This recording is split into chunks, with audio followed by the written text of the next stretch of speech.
Hi, it's Zach. Welcome to the channel. I've had a couple of requests for some of my origami projects to kind of go into the background of how to do a project.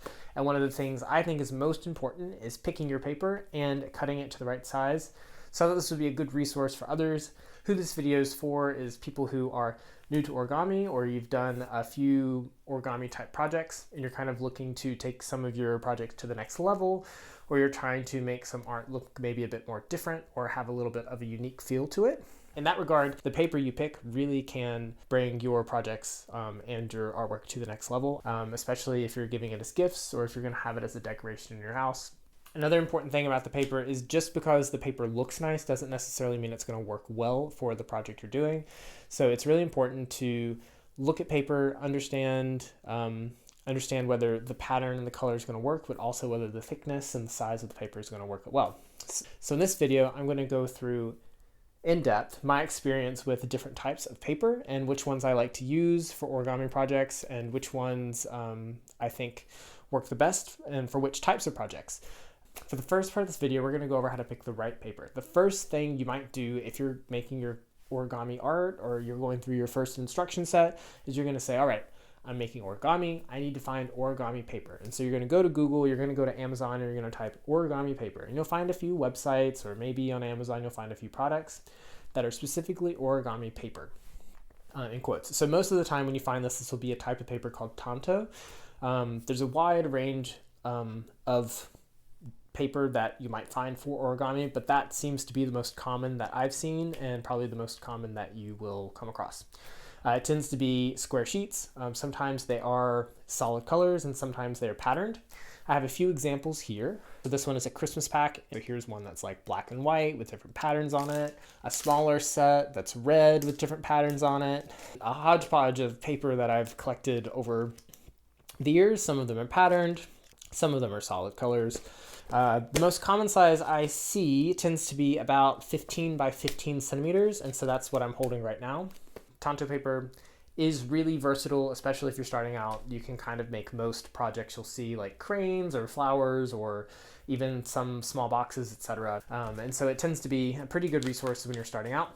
However, if that were the end of the story, there wouldn't even be a video because you wouldn't need to come to me to get any other information. Once you've kind of explored using Tanto paper and getting through your first basic projects, you can't really find a pattern or for modular origami or kusudama, you might need 30 sheets of paper and they all need to be the same. So you might need to explore some other options. One of the most common ones that I've used and the trick that I've used for most of my projects is wrapping paper. It's really versatile. It comes in lots of colors. It comes in lots of patterns. If you buy, when you buy it in bulk, or if you buy it by the sheet, you can cut that into a lot of different squares of various sizes. So if you want to build up a stockpile of certain size paper, it's really easy to do with wrapping paper. First up, we have just rolls of wrapping paper. These work really well. You might want to use these if you just have some paper already lying around. You don't want to spend any money on origami paper. These are really great. The roll paper does tend to be a bit thinner than some of the other options. We have single sheets of wrapping paper. For me, I'd never really used these before because they are, I guess, kind of expensive to use for Christmas gifts. Although I have since become a convert because they're great to work with. They're a bit thicker than you'll get in your standard roll of wrapping paper, and they have sometimes quite nice designs that you won't get in like an entire roll. So this one I got at a local bookstore. Another source of wrapping paper that is actually quite nice can be wrapping paper books. I found these in Cass Arts, I think last year for gifts, and I was really excited about this because it's really compact. It can fit on a bookshelf. So some art stores have this, and you might be able to search on Amazon or Google for wrapping paper books, and then you'll be able to get something like this that's really compact. So yeah, that's kind of the main benefit of this over the other two is the compact form of it. Now, the main reason to use wrapping paper, I think, is especially for projects that require a lot of paper. So like modular origami in particular. This model, for example, was made from wrapping paper. And so you need 30 different sheets of paper for this. And so for anything that's going to require multiple sheets of the same color, wrapping paper is really good because you can make as many sheets as you need from a single sheet to make something like this, you can probably get about 60 to 90 squares of paper out. You're probably not going to get that quantity of the same color in a Tanto origami pack. So it's just a great option to have. Cool. So the next type of paper, if you're looking for other sources of paper for origami, a really cost-effective one that you probably already have around the house is printer paper or construction paper. And so that's just these regular A4 or 8.5 by 11 sheets of paper, depending on where you are. They work really great, especially for practice. And if you have construction paper or a stationery store near you, you can get almost any color you want. They do tend to be a bit limited in patterns, so that's kind of the main con with these, but otherwise they're pretty good. For single sheet projects, they can be really good. Pretty much when I was a kid, I used these almost exclusively to make all of my origami projects. So the next type of paper that I want to go over is something called foil paper. I first heard about this in this book, Advanced Origami, which is by LaFosse and Alexander.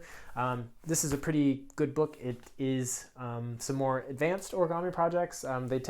They're all single sheet projects, but basically he recommends using foil paper for things that are kind of complex or they have a lot of folds, and it can be really good to practice more complex projects without wasting an expensive piece of paper if you've forked out some money for some really nice origami paper. So foil paper is something you have to make yourself. So basically, to make foil paper, you need some tissue paper, and you need some spray adhesive, and then you need some aluminum or tinfoil, depending where you are. Basically, you adhere tissue paper to both sides of the tinfoil, and then you have a paper that you can use. So the really cool benefits of this is that tissue paper is pretty cheap, and it comes in a lot of different colors. You can go to Walmart or Asda or pretty much any store and get loads of colors very easily. The other benefit of foil paper is it folds really nicely, and it creates really good creased edges. So you can get some really sharp and neat looking projects that way. I've never personally used foil paper because I don't really want to go through the faff of spraying the tinfoil and tissue paper and all that stuff, but it does sound like you're going to get some really nice looking projects using that if you have the time or the ventilation to do something like that. Now we're on to my last, and I guess besides wrapping paper, my favorite category of paper that you can use for origami projects. So this is something I kind of, I guess I discovered a couple years ago, but in vain with the rest of this video, I think non-traditional sources of paper for origami.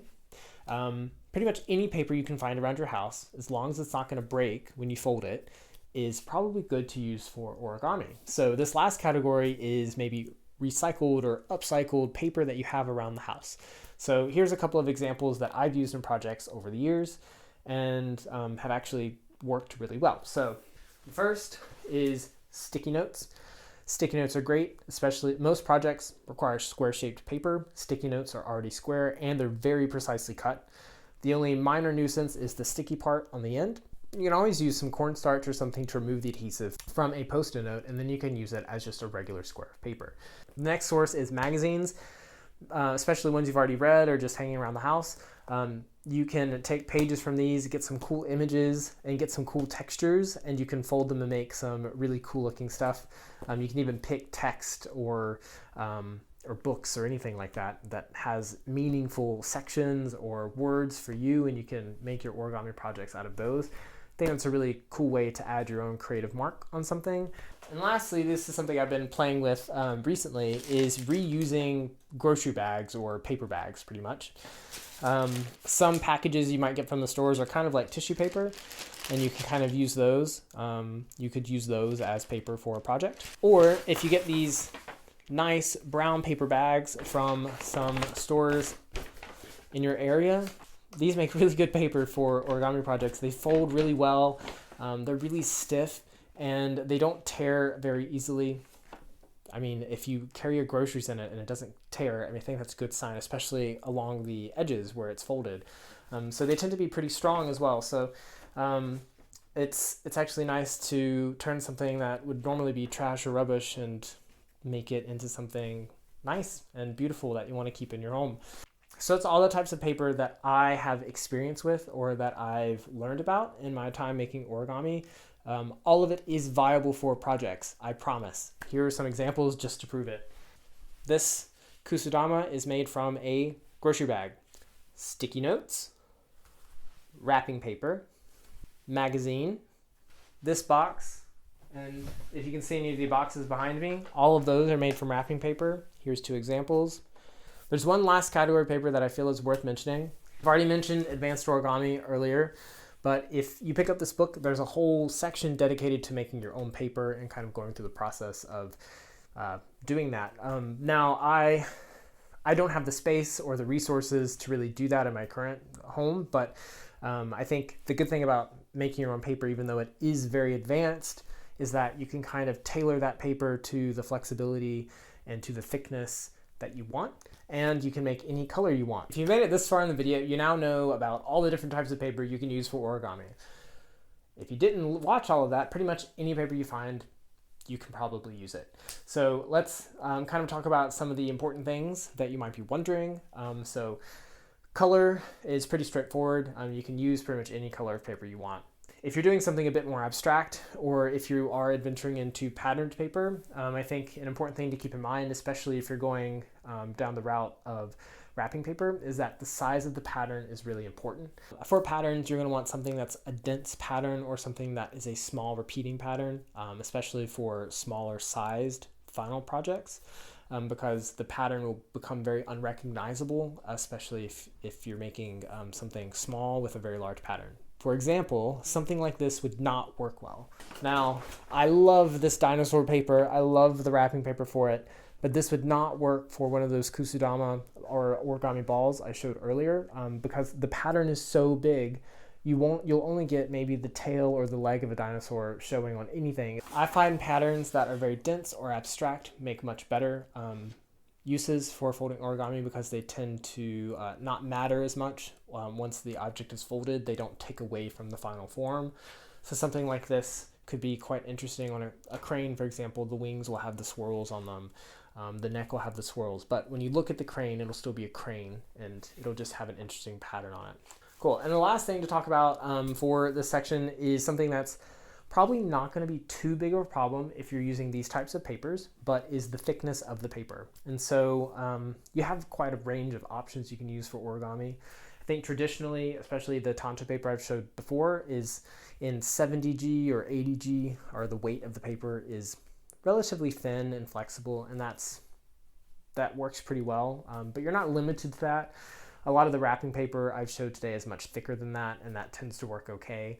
I've even done some projects like boxes with cardstock, and that can work okay, but it works best for things that are kind of simple, because thicker paper that isn't very durable is going to tear if you fold it too much. What you can do is you can always test the paper with just a simple folding back and forth with making a crease, and then making another crease alongside it so that the 2 creases intersect at a point, and then kind of go back and forth over those 2 creases to see how durable the paper is. If the paper rips after a couple of folds doing that, then it's probably not the best for some of the projects you might be doing. Once you've picked your paper, then the next thing that you need to do is you need to get it down to the right size. If you bought something like the Tanto paper, it's going to come in a standard size, and if you're doing a simple or a standard project, you can probably use whatever size it comes in. Things like cranes and flowers you can do at 15 centimeter Tanto paper or 7.5 centimeter Tanto paper. It doesn't really matter. For other projects, they might specify a specific size of paper, and if you're doing something from a book or from a guide online, it'll probably specify which size of paper they used to make the certain size model that they're presenting. So for example, in the advanced origami book I mentioned earlier, at the beginning of each project, so for example, this is the frog, there's a paper suggestion section that tells you what size it would recommend and what type of paper to use. In some other books, like this 3D flower book that I have, at the beginning of each instruction, there's a little section at the top that says what size the paper should be before you begin. Sometimes you might be looking at some instructions, or you might have found something on the internet you want to fold and it doesn't specify the size of the paper. In that situation, it's usually better to start with bigger paper first and then go down to something smaller. Using bigger paper at the beginning can sometimes be nice because it tends to be a bit more forgiving. It doesn't tear as easily, and it allows for more error. Now, as I mentioned earlier, you're gonna have to cut your paper to the right size to make certain projects. That does tend to be as straightforward as it sounds. You take a ruler and you cut the paper to the right size.